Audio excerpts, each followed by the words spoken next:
Sébastien Lecornu a lui aussi proposé une sorte de taxe pour dire qu'il taxe les plus riches. Ça s'appelle une taxe sur les holdings patrimoniales à hauteur de 2%. Je cite, ils disent qu'ils veulent faire échec aux stratégies de contournement de l'impôt et que ça pourrait rapporter entre 1 et 1,5 milliard d'euros.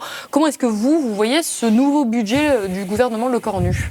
D'abord, pour ce qui est du dispositif de taxation du patrimoine des holdings, c'est à peu près l'inverse de ce qu'il faudrait faire. C'est-à-dire que la proposition du budget Lecornu, c'est de créer une taxe, mais avec 1000 exonérations, mitées de niche. C'est-à-dire que si vous lisez l'article du projet de loi de finances, c'est l'article 3, qui s'étend sur 7 pages de texte très serré et qui explique toutes les façons que les contribuables fortunés vont avoir à leur disposition pour ne pas payer cet impôt de 2%. Donc, si les holdings placent leur patrimoine dans des titres de participation, des actions, et c'est déjà 95% de leur patrimoine, c'est exonéré.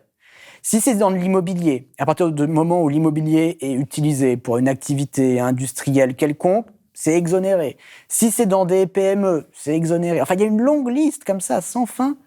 Donc les riches n'ont rien à craindre. Mais strictement rien. C'est-à-dire, ce qui est ciblé par cet impôt de 2% sur le patrimoine des holdings, c'est les liquidités dormantes, les comptes bancaires comme ça que les milliardaires auraient oubliés, en gros, dans leur holding et qu'ils n'auraient pas placés. Alors, c'est vrai que si on a peut-être, ça va pas être une grosse partie de leur fortune, peut-être 1%, 2%. Donc, d'emblée, on exclut 98%, 99%. Et puis surtout, si on se met à taxer ces liquidités dormantes, très clairement, ils vont faire un petit effort et puis ils vont les placer dans des actions, dans de l'immobilier, ce qui fait qu'à la fin, on se retrouvera avec des recettes fiscales absolument dérisoires. Le bon impôt, c'est l'inverse de ça. C'est un impôt qui a une assiette qui n'est pas mitée, il n'y a pas 1000 exonérations. Et là, voilà, on fait exactement ce qu'il faudrait éviter de faire, ce qui a comme conséquence que si c'est pas aux milliardaires qu'on demande de payer davantage d'impôts, de faire des efforts, c'est donc aux autres catégories sociales qu'on demande de faire des efforts,